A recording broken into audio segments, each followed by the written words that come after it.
my name is Odysseas Kokkinos. I am the project manager on behalf of Innov-Acts, who is a partner in the UNDERPIN project, which is dealing with the creation of a manufacturing dataspace that will serve predictive maintenance and dynamic asset management purposes,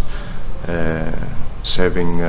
industries such as oil and gas, manufacturing,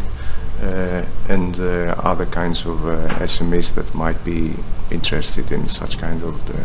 services and data. We are part of a very dynamic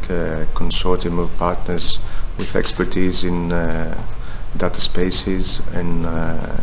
data security, and we're very proud that we are involved in this project, and I believe that in the future this kind of initiatives will play a major role in the digital transformation of all kinds of manufacturing enterprises that will assist the data economy all around Europe.